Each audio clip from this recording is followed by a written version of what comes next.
So imagine a candle, and it has two wicks, one on the top and one on the bottom. Now picture me lighting a candle from both ends. Do you see this fresh imagery? It's almost as if this candle will burn out before its time. I only wish this represented something. So what's this? It's not Friday. What is the meaning of these CNF and shenanigans? Well, CNFers, I'm going to try and kill myself and do 2 episodes a week. Is this sustainable? The short answer is, of course, no it isn't. But if it can be managed, that's twice as many CNF buddies, twice the reach, twice the insights, and double the insanity. This Taco Tuesday, I bring you the one and only Jeff Geiger, jcgeiger.com, j.c.geiger on Instagram. That's Geiger, Geiger. Jeff recently won a Moth Grand Slam event in Portland, Oregon, a 5-minute oral true story. He took the crown, the blue ribbon, the gold medal. Unfortunately, you won't hear that story because I can't find it and he doesn't have a file. But his winning that event is what opened the door to have him, a novelist by trade, on this creative nonfiction podcast. And I should say that going to the twice a week thing kind of scares the shit out of me because each episode takes in the neighborhood of, if you include the reading time and research, about 15 hours per episode. So per hour, 50. So now I'm signing up for 30 hours of extra work. So that's all well and good. So what is this podcast, wayward listener? It's the show where I speak to the world's best artists about creating works of nonfiction or tellers of true tales, leaders in narrative journalism, documentary film, essay, memoir, and radio, where I tease out origins, habits, routines, and debilitating self-doubt so you can apply those tools of mastery to your own work and maybe feel a little less lonely. Jeff's book, debut novel Wild Man, was named a 2017 YA Book of the Year by Amazon. And it's one of those really fun books, those great coming-of-age books that is just fun and illuminating. And I suggest you go find it wherever you like. So this episode is chock full of good and tasty nuggets. Jeff talks about his failures, transformation, oral storytelling, of course, because that's the true story component of this episode, and not getting sucked into the sunk costs of writing years in a different genre and feeling like you lost all that time, because Jeff definitely genre jumped and didn't feel like it was a waste. So I think that was really valuable. Bonus, Jeff is one of those amazingly energetic and energizing people. So I think you'll get a lot out of this episode in terms of just pure energy and want to go ahead and do your best work and write 100 words or 500 or 1,000. So go ahead, subscribe to the show wherever you get your podcasts. It'll be on Spotify soon, as well as the normal places like iTunes, Google Playage, and Stitcherage. Share this with a friend if you think they'll dig it. Share it across your social platforms to spread the word. CNFers, this is what we do. To quote track 4 from Metallica's seminal album, Kill 'Em All. Let's jump in the fire. Enjoy episode 97 with Jeff Geiger.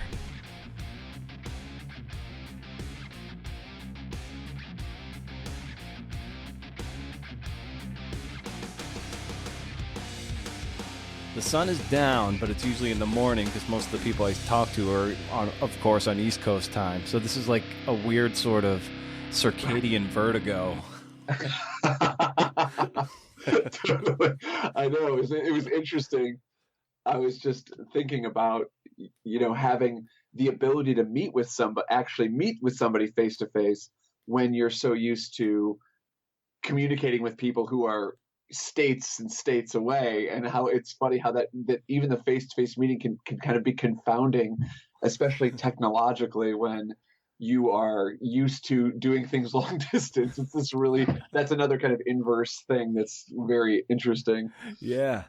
Yeah, and that's it would have been really cool, and I hope to someday do the face to face podcast too, because it'd be real interesting to sort of be in the to be without where there isn't, well, for one, eye contact and all that stuff, and to know when people are talking and when people are done talking, because sometimes when you want to talk to someone like this, like you might be processing something, and I'm not sure if you're getting ready to say something, and Right. it sounds like I'm cutting.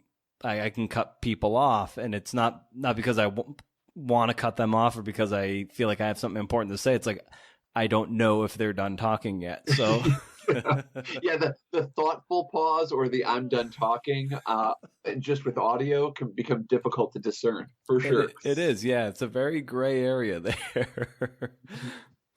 But yeah, so given that it's the nighttime and so forth. I wonder, do you operate best at night? Is this when you can get most of your creative work done, or are you more of a morning person? I became a morning person by complete. It was a very torturous and slow process to kind of move my natural rhythms to morning, but I had to do that because I have two kids, and my normal rhythm, and I revert to it very quickly, is I was kind of a second shift worker in previous years, where 3 p.m. to 11 p.m.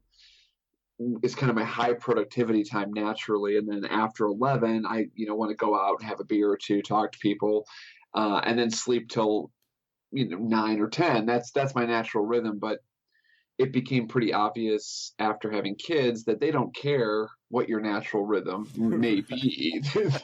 They don't understand weekends or holidays. They get up whenever they want to get up, and then you're kind of up with them. So yeah, it took. I would say, I mean, it took longer than I feel like it should have. I mean, it took me probably 2 or 3 months of just getting up, and I had to walk. I used to have to get up and walk for a good 20, 30 minutes just to wake my brain up. But I became a morning writer completely through circumstance. And I always kind of railed against the morning writers, saying, oh, people who wake up early in the morning, they feel like they're more productive. There's this whole superiority complex about people that get up earlier. They feel like they get more done. And now I do most of my writing now in the morning, but I still love the nighttime. So conversationally, nighttime is great. Yeah. How do you set up your morning so you feel like you can win the day with your work? It's a lot easier now because writing is my full-time gig. But so now I get up and cook with the kids and then get them off to school, and then I've got this luxurious block of time basically from 8:30 until I have to start kind of thinking about picking them up or doing logistics, but it's always at least 3 or 4 hours. So I feel completely spoiled now. But before the book sold and before I was able to leave the day job, I just got up early. I mean, and people scoff at what is early for me. I mean, early for me is 5:30. That's early. Like that's inhumane, actually. I kind of return to the refrain, man was not meant to rise before the sun. And I just really believe that. But yeah, I would get up at 5:30, and I would actually just force myself out the door to walk for about 20, 30 minutes. And then I would come back and I would work until 8. So I was only getting about an hour and a half to 2 hours of writing a day at that time. And that was how I won the day, because by the time I would get home from work at 5 o'clock, cook dinner, get the kids to bed, it's 8:30, 9 o'clock. And my brain was shot. I just didn't have much left. So. Did you find that sometimes in that 90 minutes to 2 hours, because it was so concentrated, you could actually get sometimes more done in 90 minutes to 2 hours than you might get in, like, say, 4 to 6 hours? That is like the great mind game of the writer, because it's so impossible to know. I mean, I gave up on word count a long time ago as any measure of success for writing, because you can be just as successful cutting words as adding words. So it's a real challenge as a writer to figure out how are you most productive, because it's such a writing differs per project, it differs per day. What is quality? I mean, in some day I could write 3 amazing sentences that I never have to touch again, and I maybe that's a perfect writing day. Other days I can write 4,000 words, but I end up deleting them all 3 months later.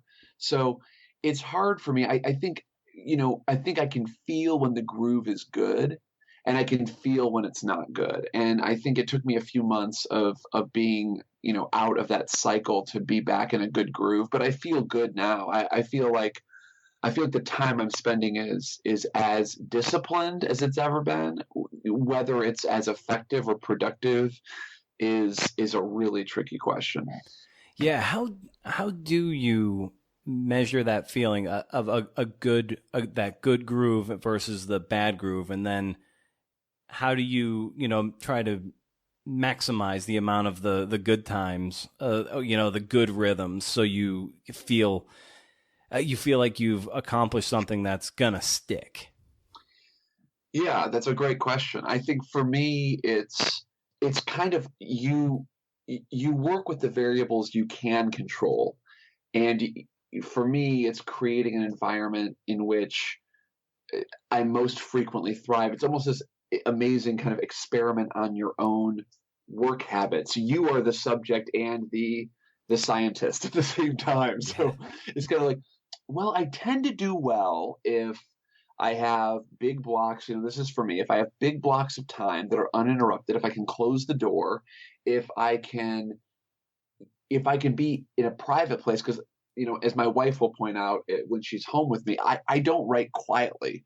I'm laughing, I'm banging on my desk, it's like it's funny because you would think that writing is quiet, but for me it's really not. I mean, I have a theatrical background, a performance background, and whether or not that's chicken and the egg, but I don't compose work quietly. So for me, being in a private place where I can really just not worry about who's in the house, who's in the room, that's really important for me, because I'm pretty emotional when I write. So I'll cry, I'll laugh, I'll sing along to whatever music I'm listening to. So that for me is a huge measure of how deep I can go on a story. So I found that above all, being away from other humans is really good for me when I'm writing. And big blocks of time. A friend of mine is a painter, and he said something to the effect of, it takes 4 hours to get 1 good hour of painting done. And I don't know that that's true for me as a writer. Sometimes I can sit down and it's a lightning bolt and I'm just off and running. But if I'm on a tight clock, it helps me as much as it hurts me. It helps me sometimes because I can dive right in and say, to your point, I've got an hour, I've got to make it count, right? But other times that's really limiting, because I remember so many days I had to tear myself out of my chair to go to my day job, and I was deep in a scene. And I don't think that was helpful at all. So I guess that was a really long way to not answer your question, but that's kind of the best I got. It's really a lot of trial and error. I mean, I've been doing this kind of work too for upwards of 15 years, and it's like I'm still trying to find the best way to feel like almost like you've got that runner's high, so to speak. Like, you felt like you've had that productive block of time, and then everything else afterwards, like you don't feel like you're pirating your creative time, or your chores are not pirating into your writing time. So yeah, it's this amorphous trial and error thing. And like you said, you're experimenter and guinea pig. So it's this ever evolving thing. So I always love hearing how you and people like yourself check in with yourself to try to have the maximize the time you have. Yeah, I love what you said there about the runner's high. And I like to run a lot too, and it is that whole flow state. And I think and I kind of skipped over that in my previous talk, but that is when it's working. It's working when time gets slippery and I don't check my phone, and I don't realize how much time has gone by. I stop, even basic sensory needs like hunger and thirst kind of evaporate, and I'm just in the zone. And, I don't know that I've been in the zone more effectively with shorter or longer periods of writing time. But what I can say is, for me, the more time I spend writing, the more frequently I'm in the zone. And to me, it's kind of a numbers game. It's like if I spend 1 hour writing a day, then I might be in the zone twice a week. And if I spend 4 hours of writing a day, then I'm probably going to be in the zone 4 or 8 times a week. And that's held pretty steady. So for me, it kind of factored out to, I don't know that my process is more effective, but I'm doing it more hours every day. And that ultimately results in more quality work. Yeah, it's one of my favorite phrases that I've come across lately, and I credit it to Seth Godin, the great, just creative mind, thought leader, and marketing mind. It's like what separates bad from good and good from great writers or artists of any kind is the willingness to put up and to produce bad work to get to good work. And oh gosh, yeah, it's so true. Yeah, it is like an endurance game. I think the best artists are the ones who are most comfortable with slogging through the bad sentences, the bad paragraphs, the bad 4,000 words that might get chopped out. But it's that grind, because maybe on word or sentence 3,000, it's like, oh, that's when it's really starting to hum. But you have to have the tenacity and the rigor to put in that bad work to get to the good stuff. So it's great. I don't know what your cursing rules are on this show. Oh, let them rip. Okay, so I want to read you. I have my phone here, and I want to read to you a text that just happened today. That is a perfect. It's just such a great kind of. it just brings everything you said to bear in a single text message. So, my friend texted me. We did blogs together. We've been writing together for a long time. He's having this book come out right now. It's getting all these great starred reviews. So I sent him a message that said congratulations, and he basically asked me, so how's your next book coming? Which is just this amazing question to get. Because, so I texted him back. It's like I pulled myself out of a bloody car wreck of a draft, and I'm standing on an embankment, throwing a match down at the smoking engine like, so long, motherfucker. So that's like, that's kind of that's my intimate self when I'm really going to be honest with somebody about how the draft is going. But awesome. I'm okay with that. And that's what's amazing is that, before I wrote Wild Man, I feel like I hit bottom before I wrote that book. And I kind of came to the point where I said, I want to write a good book more than I want to write, a book that's good to me.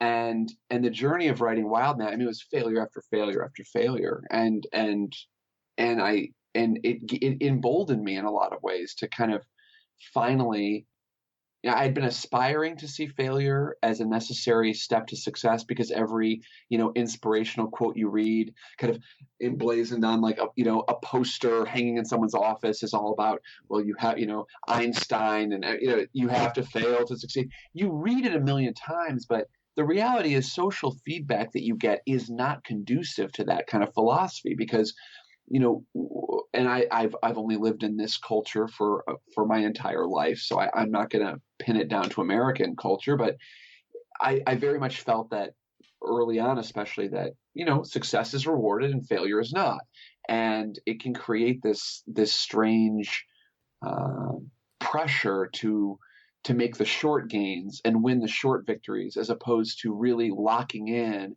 and doing the hard work of failure, and that hard work of facing your own failure and doing it with your chin up, and then coming through and ultimately coming out with something that's worthwhile, or maybe not, right? Like maybe the project is a total loss, but it's just one project and life is long, and you come back and you do something more amazing because of it. But I feel like if you're not doing something that scares you at least a little bit, then you're wasting your time artistically. I have no desire to just kind of be, screen printing the same book a million times.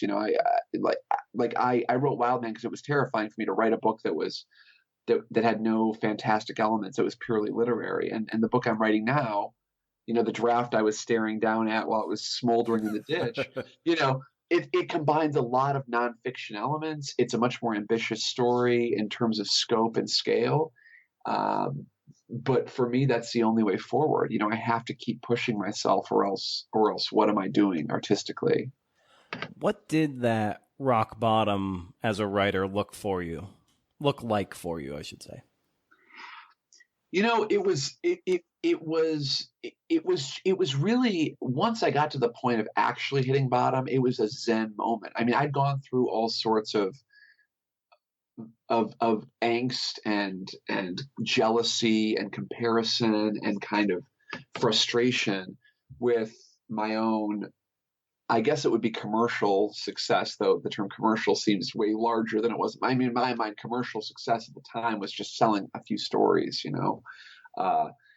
and I felt all those things that you feel when you're not having that reciprocity with the commercial process that you want. You feel like you're doing good work, and you feel like maybe, your work isn't being recognized. But when I actually hit bottom, when I actually just said, this is it, you're never going to sell a book. It's never going to happen the way that you thought it was going to happen. It was actually incredibly freeing. But at no point before absolute bottom was it that way. Everything before that was frustrating and hard and challenging. But when I actually hit bottom, it was actually really liberating, because I had to answer a simple question. And the question was, will you still write if you never sell a book? And the answer to that question was yes. And that felt so good to me. I felt so validated as a human. I felt this kind of cathartic moment as an artist where I said, wow, I've been true enough to this thing that I care so much about, that I've gotten to this point of frustration and anger and jealousy and grieving all these previous books, and I still love writing enough to want to do it, even though I've given up hope of publication.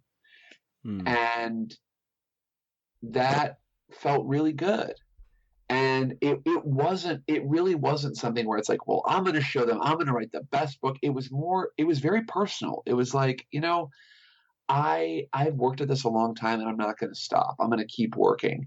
And there's so many examples that you can look at of other artists who have never had any commercial success in their time, and, lived on because they believed in their process and their work. And so I kind of took heart in that. And but it wasn't in a dramatic way, like, oh, they'll love me when I'm dead. It was more just like, it was like, do I love this enough to do it? And the answer was yes. And there can be let's see, because you were writing kind of like fantasy sci-fi before you took the spur towards the YA, correct? Yeah, I was. So you were doing that for a long time, and I think a lot of people, I know this is kind of true with me and the journalism I've done. I not to use myself as an example, but it kind of helps illustrate the point. Like, I've been a sports writer for a long, long time, and it's a real crowded area to be in. And so sometimes I suspect other writers, they have their sort of beat in their discipline, but they might not want to jump to a different genre, whether that's science writing or something else, because they've sunk so much time. And so you get into that sunk cost thing. Like, you've put in all this time in something else, so it feels like a waste to jump ship. Like, all that time is wasted. Did you have that sunk cost moment, having spent so much time writing in one genre and then jumping to the other? I didn't, because to me, the measure is always, do I care? Am I enjoying what I'm doing as a writer more than stocking shelves, working whatever, scrubbing plates, whatever it is, comparing it to day jobs that I've had or that I was doing. And to me, I don't want to treat writing that way. Writing to me, as soon as you start treating it as a commercial enterprise while you're in the composition phase, you start to mitigate your own success and your own ability to go deep and hit a vein and to be in that flow state of pure joy. And I think as Ursula K. Le Guin said, writing to make money is a damn fool idea. And I think that that's true. I'm really happy that I'm able to do this full time now. But if the sacrifice, I mean, if you think about it, right, it's like you're sacrificing what you really want to do for what you think can make money. And I don't think that's ever a good choice. I think you've got to chase. You're going to be better at whatever you're doing if you've got the fire. And especially with art, whether it's writing or visual art or acting or whatever it is, I think what people want, what they resonate with, is that pure emotional connection. So anything you can do to make that connection sound and authentic is in your service. And I felt that way for a long time. So for me, it was more, what it was? It was more realizing, oh, this is actually what I care about. It wasn't like, oh, I've put in all this time. It was more like it was like coming out of the woods into this clearing and saying, oh, I actually don't want to write fantasy. I thought I did, but I don't. I actually want to write realistic fiction. And it just took me a really long time to figure that out. How did you learn to love the work itself and have that fire that you speak of? I feel really lucky. I've always really liked writing. I remember I was in 6th grade, and I remember sitting in my bedroom and looking between a computer, and I had this really kind of cheap knockoff Fender Stratocaster, like leaning against the wall in my bedroom. And I thought, even at that age, I remember thinking, okay, you can be really good at one of these things. And it's really funny to think about that in like 6th grade, me being like, I can either be a musician and spend all my time playing guitar and trying to get good at that, or I can go this writing route. And I just kind of took temperature inside myself as to what I really felt more inclined to do. And I think writing for me, it's reliant on a language that I most enjoy and that I feel most fluent in. And I like that. And I also like to be alone. I've discovered as I've gotten older, I think I could come across as very extroverted, but when you really pick apart what I do all day, that whole "you're just an extrovert" thing falls apart pretty quickly under scrutiny, because I spend so much time alone. I mean, I love people. I love being out with people. I love talking to people, and I need that too. But I think, the reality of especially with music, of having a band and having to be around people that much, I think I was smart at that age, intuitive with myself, and thought, what I really like is I like to kind of, writing is meditative for me. It's time alone. It's time to kind of pour myself into a project. And I feel fortunate that I didn't have to kindle that fire. I think that fire was kind of there, and I just kept, but I did feed it. I did intentionally feed that fire for a very long time. Who at a young age gave you some of that permission to pursue that and to keep going and to lean into that passion? I think there's a few people, I don't, but it's interesting. It's kind of fragmented. I didn't have one mentor who was kind of my Obi-Wan figure who kind of led me through and shepherded me through the ways of a writer. But there was a guy who, and it's funny. I was a huge comic book fan, Brendan. A huge comic book reader, and to the point where they called me the Batman Kid, and they put my comics away on layaway for me, before before I came in, and I had a paper out to pay for my comics. And there was a guy who worked at that shop. His name was Matt Brown, and he was this great creative guy. He was a writer. He rode his skateboard to work. He was like every cool thing that I could imagine as a 10-year-old kid. And yeah, he probably more than any individual teacher or family member, and I think that happens sometimes, especially when you're a kid growing up, is it's sometimes the influence is kind of outside of your sphere of daily interaction. He was a writer, and he wrote these really cool stories for he's attending a local college, and and he basically told me, like, this is viable. This is something you can do. This is something you should really kind of pour yourself into. You're so into these comics, and you're reading. He basically kind of did this great thing where he affirmed my taste. He was like, "You're only 10 and you're reading really good titles." He's like, so, and I've heard this.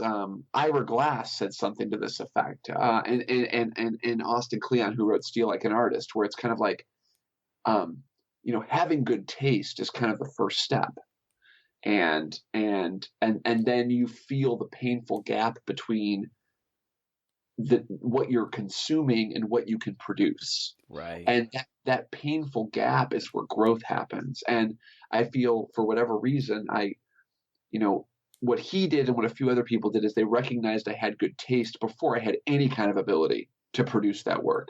But I was reading good work, and I feel fortunate that I've kind of always felt that pull. And of course that's subjective, but to me, I feel this very dramatic connection with certain writers where I feel like, oh my gosh, this is the person who I want to sit down and talk to. This is me. This is like, this person I would be like best friends. Meanwhile, they would have nothing to do with me. But it's like, but I felt that from a young age. And so I think the fire was encouraged by the fact that I was reading these writers. I wanted to be more like them. I wasn't, but I felt optimistically that it was only a matter of time before I could, get to a point where I was hopefully somewhere near as good as these people who I was reading. Was part of the pull to create the kind of stories that you've written and currently write, kind of a way to elicit a similar feeling in readers that the writers you were reading were eliciting in you at that young age? I would say so. I think it gets really embedded. It becomes interesting the longer I do this, because I think that was a really concrete ambition of mine early on, was to produce work that would elicit a similar response. I think that that is kind of in the soil now. It's not something I think about, but it's foundational to what I do. And that's part of why I write for young adults. Is that was a decision, like the Fender Squire leaning in the corner versus my computer. It was kind of like this choice I made where, I love to read adult, quote unquote literary fiction, but I don't want to write, all things equal, if I have equal fire for both, which I feel I do, I'd rather write for a broader audience. I don't want to write for people who are, only degreed and of a certain, cultural strata, who are reading these books that are marketed primarily to, people within that kind of income, cultural, whatever mix. I don't like that. That to me, what I want is I want people, I want my books to be widely appreciable. Even if they aren't widely read, I want them to be accessible, like widely accessible. So, and I also, maybe selfishly, I want my books to strike people at a point in their lives where they still have a lot of decisions to make. I don't know that I'll ever escape from the themes of kind of grab life by the horns, follow the current of life, do what makes you what makes you sing, what makes you hum. I mean, that to me is kind of the central theme of what I love to write. And I think it's less effective if someone, the later someone is in their life, the more decisions they've made, the more calcified they've become in their routines, as a population, not individually. People can change whenever they want to change, but as a population, 17, 18, 19, 20, 22-year-olds, even 25-year-olds are more likely, I think, to be impacted significantly by a book on a life scale than someone who's in their 50s or 60s, who's already has a lot of road behind them, and they're going to read my book with a different lens. I mean, certainly me at the age I am now, like, I read books differently than I did when I was 17 or 18. So I think that, to your question, that kind of thinking really motivated where I focused my energy. But when I'm sitting down writing, I think it would be poison for my books for me to be thinking about, is this going to change someone's life? I don't think of that. I can't, to me, it's kind of like I aim the ship kind of very generally in this direction of this age, this period of an age. And then I write a book that speaks to me. And then I hope that it speaks to the person who reads it. So what were maybe 3 to 5 influential books that struck you in a way that really resonated with you in a sense that that's the kind of work that you're trying to put out? Maybe these are books you also reread from time to time because you're like, oh, they turned your world from black and white into color. Yeah, good question. The first one was probably when I was, fourth grade. James and the Giant Peach blew my mind when I was in fourth grade. Like, I was just that book. I mean, I specifically remember reading that book and just being mesmerized by the language, the imagination, the characters. That book really took my breath away kind of at that younger age. As I got older, there was a book by Willa Cather in college, The Professor's House, that is just a remarkable book. And it really hit me at the right point in life. It was a book that I remember saying to a friend, this would be the worst book to read when you were 50 and regretted your life choices. And it's the best book to read when you're, 19 and you're still having a lot of choices to make. And it's because it's this kind of it's almost horrific, this kind of situation where you have an aging professor who's, and I don't know what age he is in the book, but he's looking back on these missed opportunities in his life. And that book had a huge impact on me. Also, Ayn Rand is hugely controversial because of political, different political things. But honestly, Fountainhead, I would be dishonest if I failed to mention that the book Fountainhead definitely impacted me, and not because of the capitalism overtures that some people kind of really latch onto, but because that book to me was about being unapologetically creative and artistic. And it felt really empowering to me to read that book because, and that I will give that book a lot of credit for kind of relighting that fire of, damn the torpedoes, I'm going to write what I want to write, I'm going to do what I want to do, and not because I want to make money, which again, that's kind of how Rand gets extrapolated, but more like because that's what I feel called to do. And so that book affected me a lot. Ray Bradbury had a lot of impact on me kind of throughout my life. I can't pick a single book, but The October Country, Dandelion Wine. I just love the way that Bradbury marries poetic language with high concept storytelling. And I value that. I value a story that moves and has a plot and things happen, but that also takes time in certain scenes and doesn't gloss over the poetry of language. And I think Bradbury does that really well. And then I got to give the crown to Tobias Wolff. I mean, Tobias Wolff, my son is named Tobias, it's, The Night in Question, our story begins, this boy's life. There's something about the writing of Tobias Wolff that is just hauntingly evocative. It's like the way that poems kind of they get at you in this dreamlike way. They can't. A good poem is not on the nose. That's kind of subterranean in the way it works on you. And I feel like Tobias Wolff and Truman Capote. I'm a huge fan of Truman Capote too. I feel like they have this kind of dreamlike quality to their writing. They're about mostly realistic things, but they kind of bend the corners of reality enough that that it becomes something more than just a straightforward story. And I'd say probably more than any other writers, the ones who have kind of influenced the way that I actually approach my sentence by sentence craft, I would say Tobias Wolff and Truman Capote are right at the top. Hmm. And are there any particular examples of like oral storytellers that really, grab your ear, or does oral storytelling factor into the way you craft the written word? I need to become more familiar with that world. Obviously, as human beings, we're all very attuned to oral storytelling, but it's an area that, in terms of the great artists within that particular field, I have not familiarized myself with. I help run, which is important point. It's very much a team effort, but help run a theater group in Eugene that does a lot of storytelling, and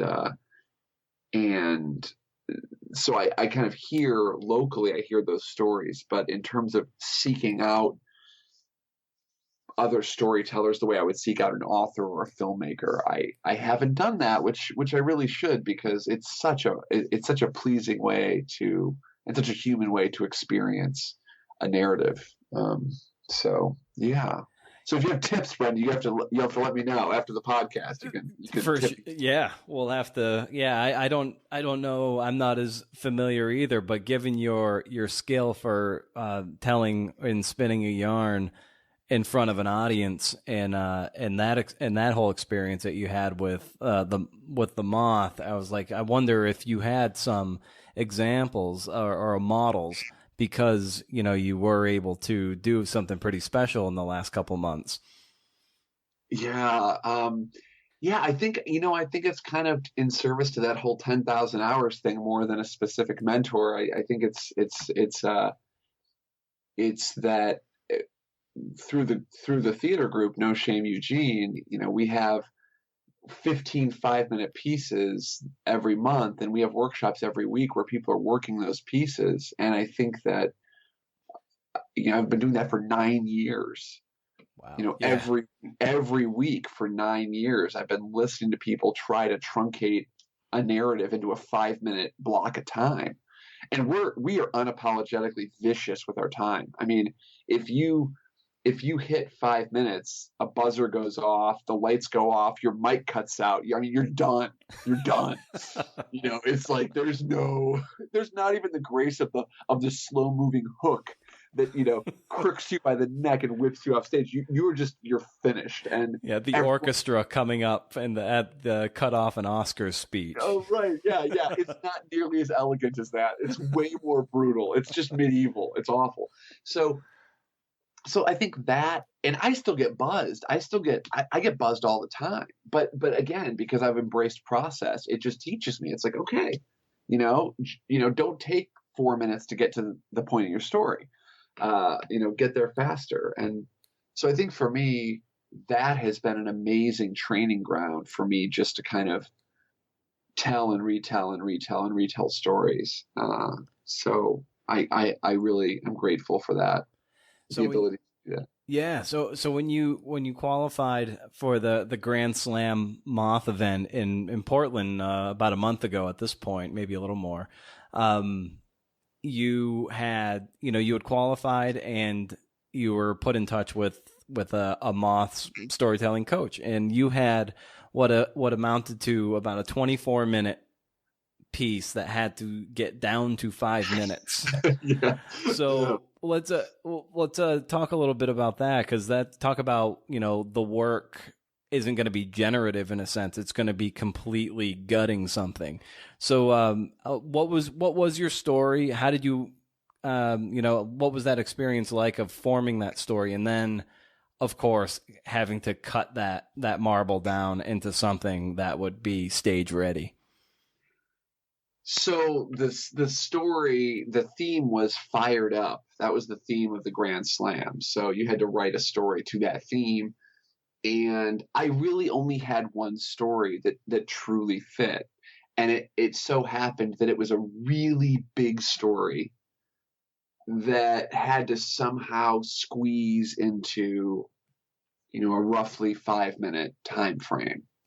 And so I kind of had a choice early on, which was to not pick my best story, was to pick a smaller story that could fit in a smaller box, or do this wild, I picture like a stuffed sack, like the size of a Ziploc bag, and, a tent the size of Detroit, it's like, how do you fit this thing into this tiny little bag?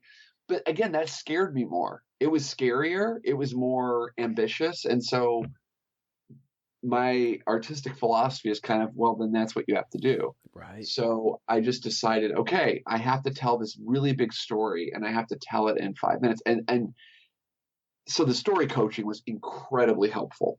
But here's the thing, Brendan, so to your point about failure, I mean, this is where I've really grown artistically in the last, 4 or 5 years, is that I'm talking to this guy from the Moth. I mean, it's New York City. I'm on a Skype call to Manhattan, like Manhattan. Like, I don't know. I mean, this is like, I grew up in like small town Illinois. I mean, Manhattan is like, it's a drink. Maybe it's a place you watch a movie about by Woody Allen. I mean, I don't know, but it's not. It's not a place I would ever like. The area code, it still gives me shivers. Like, I don't ever call this place. So I'm talking to this guy, from the Moth, and I think even 5 years ago, but certainly 10 years ago, my number one goal, which I would not have admitted to myself, would be to impress the hell out of the story coach, right? Like, I want to impress this guy. I want to prepare for my story coaching, and I want him to think I'm good.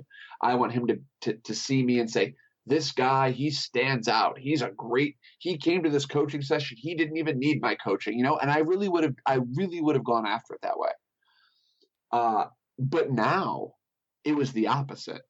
I was like, I'm going to give this guy the sloppiest, biggest story that I can give him, and I want him to earn his keep as a story coach. That takes a lot of confidence to put bad work in front of someone who's very accomplished, and with the end goal of it becoming very, very good. So that's amazing that you had that assurance in your own ability to be like, here's a story that's got potential. It's crappy now, but let's make it great together.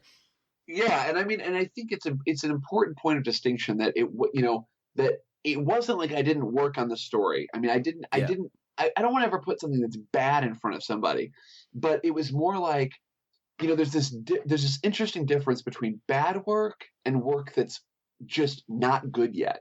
Mm-hmm. This story that I gave him was authentic. It was passionate. It was thought out, but it was certainly not ready. But it's like, it's malleable clay. It's like, once something's been through the kiln, it's a lot harder to shape it, So it's like, I feel like the clay was good quality clay. I put a few licks on it. I mean, it looked okay, but it was not ready. And I think that, and editorially, with, now having worked through a novel and now working through a second novel with my editor, I feel the same way. It's like I will have a better final product if my first product that I put in front of this person is not ready, but it has all the seeds of what's going to make it great. Mm-hmm. So, it's got to be seeded with the greatness, but it can still be sloppy and sprawling and just gross in some ways. And so this guy, he said, so Jeff, your story, he's like, your story was 24 minutes long. So it's the first thing he says, and I say, I know, Larry, I know. And he says, but it's a great story and we're going to get there. And he was, and the other thing is that when you're working with someone who's that good, I want them to bring all their good tools to bear on the project. And if you bring something that's too good to somebody who's that much of an expert, they're not going to bring all their tools out. So selfish or not, I wanted to see what he did. I wanted to see how I love to watch mechanics work on my car. I might never be able to replace my serpentine belt or, whatever, but I like to watch them do it because I feel like the process of what they do, maybe I won't be able to replace serpentine belt, but maybe I can take my battery in and out of my car, and so watching this story mechanic go to work on my sprawling, ugly story, I learned so much that I would not have learned if I had come to him with a more polished but less authentic piece of work. So what specifically about your piece what brought out his skill set that you were just sponge and just learning, be like, oh wow, that is such a brilliant point. What were some of those takeaways as you threw at him something that had the potential and then you watched him make it great? Yeah, so the story was about how I went and worked on this voter registration campaign in Jacksonville, Florida, which is the county where the Bush v. Gore election was basically decided, and in my mind, decided in a very corrupt fashion. And the story is about how 4 years after the Bush-Gore election, I went down to that same elections office that was this pivotal spot for Bush versus Gore, and I went to work on the next election, which was George Bush versus John Kerry. So it was a story about that election and specifically about that elections office and how I confronted that office. And the nuggets, the pearls of wisdom I got from the story coach, Larry Rosen, was, I'll tell you two things. One was, he said, think of a story as like a trip in your car. And you have so many miles to travel, but you only have so long to get there, but you control when you speed up and when you slow down. So you may have 3 months to tell about, but you as the storyteller can decide you're going to whip through the first 2 months. You're going to drive like 80 miles an hour through these first 2 months. And then you're going to stop next to this field that's a beautiful field, and you're going to describe it, and you're going to show it, and you're going to slow way down to 5 miles an hour through this field because it's really important to you and it's really valuable to you. And then you stomp on the gas and you go toward the last, 5 miles. And that was really good advice. Just as a storyteller in general, is that, you've got to cover all the territory of the narrative, but the speed with which you cover it and the attention you give it is a matter of choice, and it's something that you should think very intentionally about how much time you spend there. And the other go on. No, go on, keep going. The other thing he said, within he had so many great things, he really did, but he said within a 5-6 minute story, you have to think about how many moments you can really slow down for.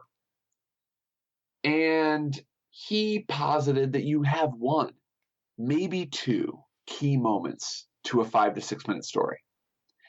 And you really need to figure out what that key moment or those key moments are, and then build the rest of your story around those key moments. And the last thing I'll say, so this is 3, I'm kind of cheating, but he said that 24-minute story was great. That's yours. You still own that. You own that experience. You can tell a 20-minute story, a 50-minute story, a 3-hour story about that experience. It'll probably be great. What you need to figure out is the best 5-minute version of that 24-minute story. So just great, great. I learned a master's program worth of storytelling in this really brief but important experience. Well, it's kind of like what Hemingway always said, that if when you write whatever it is, whether it's your 5-minute story, yeah, that's what came out of your mouth on stage that night, but it was imbued with the 24-minute draft.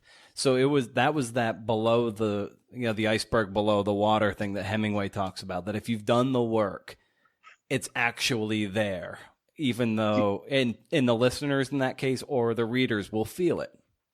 Right. I firmly believe that. Yeah. I mean, it makes me feel a lot better as I torpedo yet another draft of a book.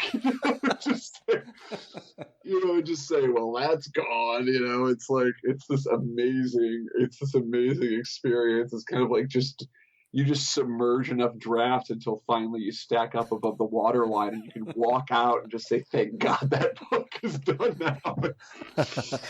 And one of the great takeaways that I loved in a blog post you wrote that talked about this experience that you had of winning this slam, the Grand Slam, was that and I'll read a little bit of it here. And you said, but here's what matters about the win. It's incredibly validating for the artistic process. I've never worked harder on a story, and it paid off. And then, you go on, and then it's like, the work of an artist is often this way: the being alone, the public wrestling with process, the attention to almost imperceptible detail. Everything's so strange and eccentric until the moment of delivery when it works. And I just love that, because it was like this moment of it was effort in and results out. And so what was that? Maybe speak to that point of what it was like to put in that work to see it then manifest itself. It was such a great result. It's always a surprise, because it's delightful, but and it shouldn't be surprising. I mean, that's how the book, that's how Wild Man worked. It was all process. I didn't expect to sell or publish. I never expected to publish that book.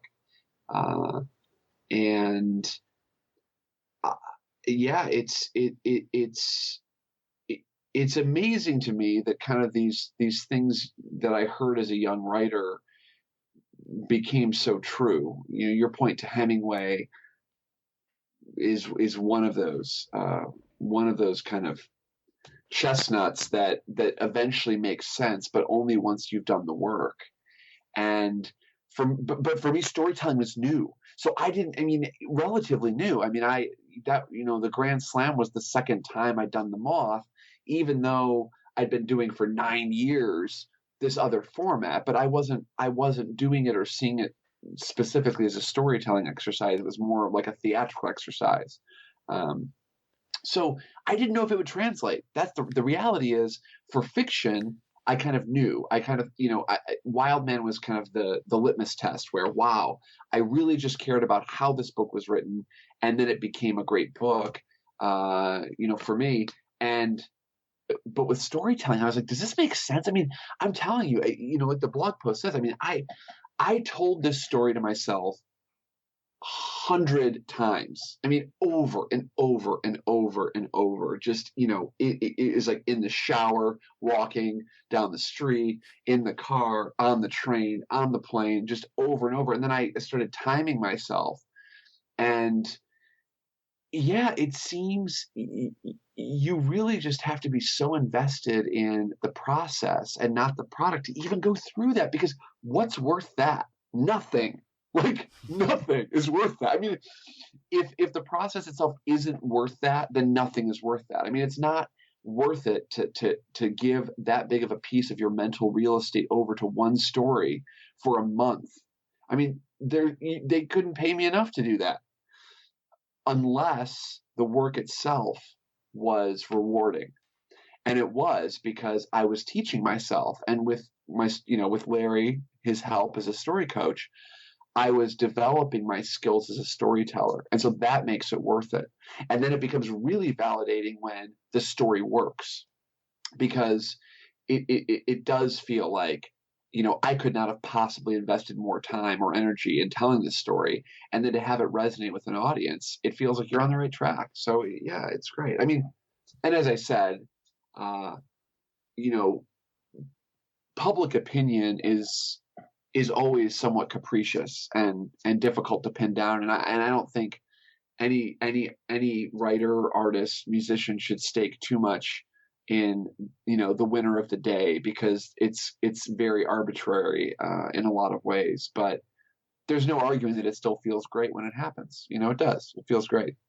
And I think why it resonated with people ultimately is because like there were some stakes involved and the story was important to you, and it's only when those sort of things intersect that you can really sort of broadcast the magnitude of what that story meant to you, and that can move people. So why was that story of that those election cycles, why did that strike such a chord with you that here we are on nearly 20 years after, but the first Bush v. Gore, that you brought it on stage in 18 years after that election, and it moves you and it moved an audience.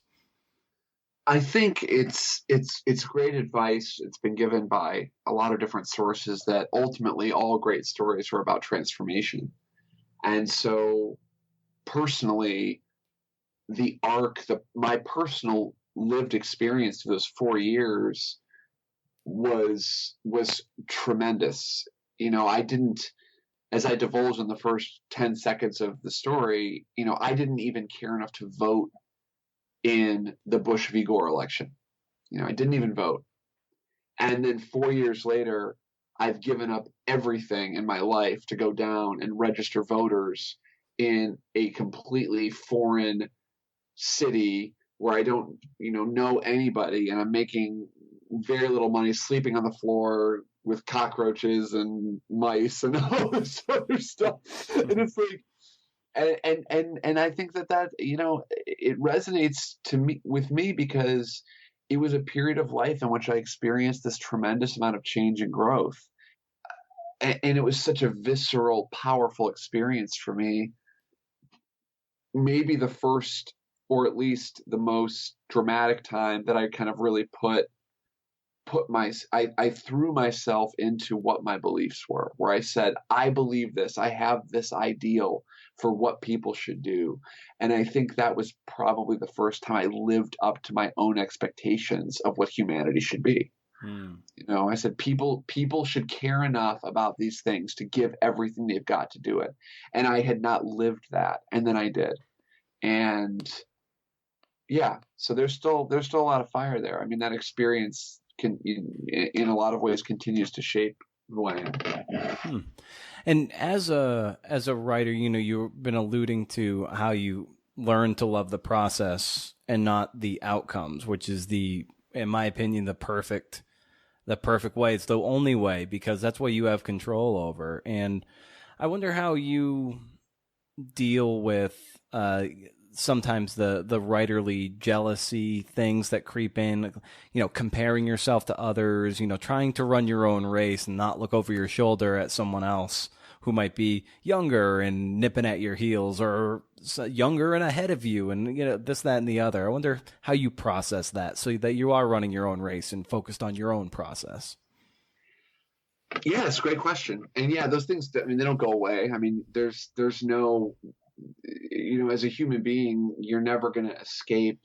You're never going to escape that. I think what I've learned, and I, being early in my, I've only had one novel published at this point, so I may change my thinking on this. But right now, my observation, I have a lot of friends who are farther along in their careers. They've published more books. Some have been huge New York Times bestsellers, some have not. And I feel more and more like the success in the eyes of others, commercial success, popular success, is a zero-sum game. I feel like no matter what you're given in that arena, it is going to be taken away from you at some point. And that's been a really interesting realization, is that if you have the number one New York Times best-selling book for 5 straight months, you are like, you're it. Everybody wants to talk to you. Everybody wants your book. Everyone wants to interview you. So then you release your next book, and your next book maybe is still a New York Times bestseller, but it's like number 9, and it's on this list for a week, and then it's off. Whereas, if you've never been on the list, then all of a sudden it's the biggest deal in the world. But now you're excruciatingly disappointed. Can you ever live up to your first book? Or alternately, you can, have your first or second or third book not sell very well and say, I'm a failure, I'm ruined, I didn't have the number one book. So it's like, it's this interesting thing. And I've seen this on a person by person basis. It's not just like I'm kind of conjecturing this, but I truly feel like if you choose to ride that wave, and that's kind of where you anchor your self-worth or the quality of your product in reviews, in commercial success, it giveth and it taketh away. And I think that it becomes this impossible win, because there's you're never going to be the top forever. You might be, if you're extraordinarily successful, you might be for one book for a while, but then that day comes where your book gets knocked down off that list, and it's like, of course it does. So I feel like for me, I've gotten, because I hit bottom and kind of decided I was never going to have any success at all, it's all gravy to me at this point. It's like, anything commercially successful that happens for me, I'm grateful for it, because I would still be doing this even if nobody cared. So it's kind of like, but that said, I'm not trying to say I've reached this Zen master level. Like, of course, if when other books are getting picked for awards, or if other books are doing better, I'm not going to say that there's never a sting. Like there is a sting, like that happens. But I think it's important to kind of think about the reality of the downslope of every win. It's the what comes up must come down thing. And I think the more that you can stay at equilibrium with your own process and make each day that you have as a writer, I mean, that's my focus, is like, how is my daily life? Do I have a great daily life? That's what I want. And if I keep having a great daily life and a good relationship with my work, then I'll keep doing it longer. And the longer I do it, the better I'll get. And the better I get, hopefully the more people will read my work. So, yeah. And I guess before I let you get out of here, Jeff, you alluded to earlier about, if things aren't scaring you, general you, it's probably not worth doing. So what is scaring you now as you're creating your next book and whatever storytelling you're doing? What's scaring you? Oh my gosh, you're gonna let me go? There's just, the list is so long. I mean, there's a lot of things. I mean, this next book is a lot. It's an ambitious book, and it's got a lot of different threads. It deals with a lot of different issues. I with Wildman, I had one location. It was like one place. This book is even geographically just a lot different. I guess what scares me the most, though, isn't any specific mechanics. I just try to lean into what I feel like I can't do yet. I mean, I don't have a lot of confidence in my singing voice at all, and I'm definitely not going to share it with you now. But oh man. But yeah, there's no. So that's the too scary category. But it's like, so I thought, oh, I'm scared of this. I'm scared of singing publicly, and so then I had this. I did this presentation, and I did it because I was like, I'm going to do this. I'm going to sing I'm going to sing the song I sing my kids when I put them to sleep. I'm going to sing this, and it worked thematically. I'm going to sing it to this group, and I'm sure it was awful. I mean, I don't have the training to pull it off, but people responded really well, and they were, sympathetic. But the great thing is, I realized I want to be a good singer. Like I would love, and that fear a lot comes from the worry that you won't be able to get the thing you want, that you're not good enough, you're not strong enough, you're not perseverant enough, you don't have the natural ability. But the fear is that you actually want it. If you didn't actually want it, it wouldn't be scary. And so for me, I try to lean into the fear. With Wildman, the fear was, I realized that a lot of my high concept books were because I didn't think I could hold a reader's attention without a really big high concept hook. That I needed some kind of major, like world ending hook to keep people interested. And when I kind of gave that up, I said, you know what, I'm really scared is to just see if the quality of my writing and my characters can keep a reader interested. And that was scary to me. So that's what I leaned into. And with this book, it's different elements that are scary that I'm leaning into. But it's, for me, usually kind of what I really want is on the other side of fear. And so I try to pay attention to what scares me, and then I try to see behind the fear to what it is that I really want and what I want to accomplish, and then I kind of have to say, well, I'm gonna have to go through that fear. I'm gonna have to again use the damn the torpedoes philosophy and just do my best, and if nothing else, I'll learn from it. That's amazing. But Jeff, where can people find you online and get more familiar with your work if they're not already?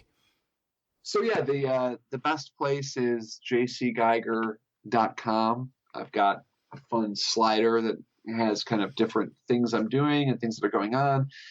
And I've also started doing this Instagram experiment where I've had a very love-hate relationship with social media. And on Instagram, I've started only posting about the process, none of the product. So I get really sick of seeing, every book cover, every award ceremony, every accolade, every review. It just gets really boring. And so I've decided on Instagram, I'm not going to post anything that's remotely victorious or celebratory. I'm only going to post the kind of dregs of process. So I'm excited about that. That's been fun. That's cool. A low light reel instead of a highlight reel. Yeah, exactly. That's what it is. Yeah, it is. And I've actually really enjoyed it. Like I look forward to doing it, and that's j.c.geiger on Instagram. So yeah, that'll be fun. That's fun to do. And yeah, those are the two best places to find me. Fantastic. Well, Jeff, this was a ton of fun. I had a lot of fun talking to you here, getting to know you a little bit and about your process and your approach to the work. I'd love to have you on for a part 2 in the future at some point, because I think we can dive into a lot of other cool advice in habit-based, ritual-based, process-based stuff. But I think this is a wonderful first round. So thanks so much for coming on the show. Yeah, thank you. And yeah, it was great. And I could talk process all day. So thanks for having me on, Brendan. I really appreciate it. Fantastic. Well, keep up the great work and we'll be in touch. Okay. Thank you. Bye, Jeff. Bye. Like I said, I don't know how sustainable this is, friend, but I hope I can do it, because how great did your day just get because of Jeff?